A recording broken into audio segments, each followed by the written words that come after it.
Yahoo, minasan, welcome back again with Mr. Ken di sini. Jumpa lagi di konten yang selalu dinanti-nantikan oleh oleh siapa ya? Ya pokoknya ngono lah. Kali ini Mr. K bawakan konten 3N, ngobrol ngalor ngidul. Sebuah konten di mana Mr. K bisa bahas apapun, mau itu secara ngawur atau tidaknya. Pokoknya bebas dah. Wong namanya juga ngalor ngidul kan. So, without ngenteni long again, it's time to ngalor ngidul nyetan ngulon dhuwur ngisor sabablas wae lah. Let's go.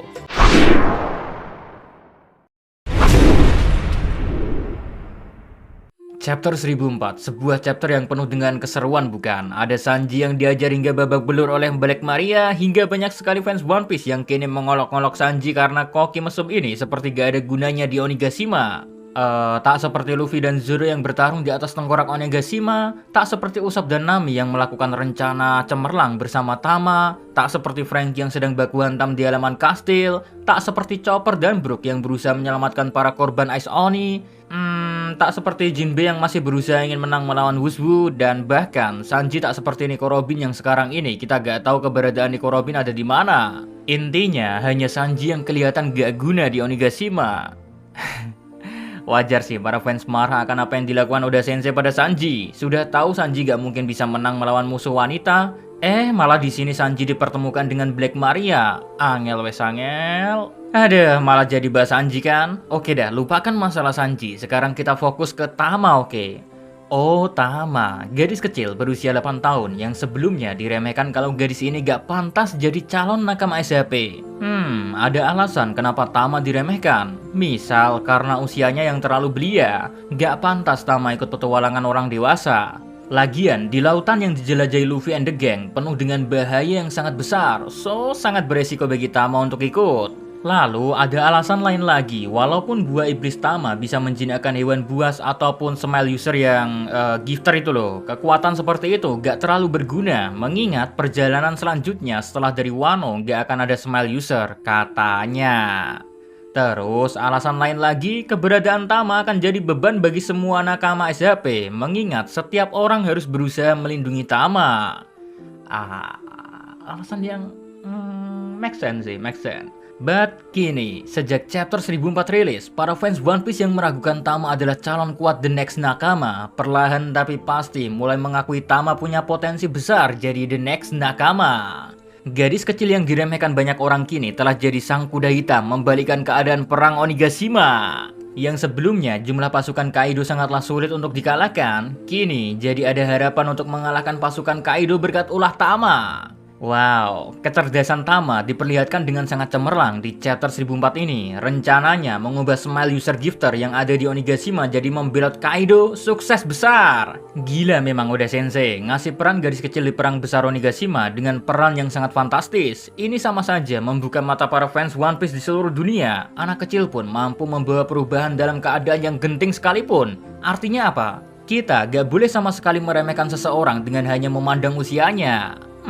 Tamparan keras mungkin bagi kita atas dasar rasa gak tega, makanya berpikir Tama gak pantas jadi the next nakama. Padahal kenyataannya berkata lain. Iki loh cah cilik sing mau remehke jadi pembalik keadaan yang tak terduga hanya dengan kemampuan buah iblisnya yang kelihatannya biasa-biasa saja, tapi nyatanya punya potensi paling mengerikan. Kenapa Mr. K bisa bilang mengerikan? Itu karena potensi kekuatan buah iblis Tama masih jadi tanda tanya yang sangat besar. Dari Kibidanggo Tama yang telah ditunjukkan selama ini hingga di chapter terbaru, ada beberapa hal yang menjadi misteri yang membuat rasa penasaran menjadi-jadi. Yang pertama, berapa lama efek Kibidanggo yang berasal dari kekuatan buah iblis Tama? Ini jadi pertanyaan paling dasar setelah semua fans di seluruh dunia melihat apa yang bisa Tama lakukan di chapter 1004. Membuat kita tersadar jangka waktu yang dimiliki Kibidanggo Tama menguasai hewan buas dan smile user gifter untuk saat ini tercatat sudah berhari-hari. Bahkan saat Tama pingsan seperti yang terjadi ketika dia memaksakan minum air limbah ataupun ketika terluka parah diajar Kaido, pengaruh Kibidanggonya gak hilang sama sekali. Wow. Pikiran Mr. K jadi menjadi-jadi nih, kalau Kibidanggo Tama efeknya permanen alias gak bakal hilang, ini gila sih. Oda Sensei bisa punya banyak sekali opsi untuk Tama di masa depan, perannya bakal kayak gimana kalau memang efek Kibidanggo Tama adalah permanen. Yang kedua, apakah memang hanya terbatas pada hewan dan smile user gifter saja? Bagi Mr. K, pertanyaan seperti ini memang agak kurang etis, mengingat kalau memang kekuatan Ki Bidang Utama juga berlaku ke Zuan asli, maka ini sama saja overpower. Memang gak ada salahnya berpikir seperti ini, karena Mr. K paham betul hype para fans melihat apa yang bisa Tama lakukan di chapter 1004 membuat imajinasi dalam pikiran makin menjadi-jadi bukan? Sampai-sampai banyak yang berpikir kalau Kaido memakan Ki Bidang Utama, bisa jadi Kaido bakal jadi anak buah Tama. Ya, walau kesannya bagi Mr. K hal ini agak mustahil sih, mengingat seperti yang ku bilang tadi. Kalau Tama terlalu overpower, bisa geger ini fandom per One Piece-an. Jadinya, ambil rasa penasaran terkait Zoan asli bisa jadi bawahan Tama ketika makan Ki Bidanggu sebagai hiburan saja. Don't ever take it seriously, oke? Yang ketiga, Ki Bidanggunya sangat berefek pada hewan. Kalau Seeking ataupun monster laut apakah bisa dalam pengaruh Ki Bidanggu Tama juga? Oh, rasa penasaran inilah yang paling menarik. Jika memang Seeking, monster laut termasuk hewan, persentase sangat tinggi Ki Bidanggu Tama bakalan berhasil mempengaruhi mereka. Cuman yang jadi pertanyaan besar adalah, air laut bakalan menetralisir kekuatan Ki Bidanggu atau tidak ya? Inilah yang jadi tanda tanya paling runyam dari teka-teki kekuatan buah iblis Tama.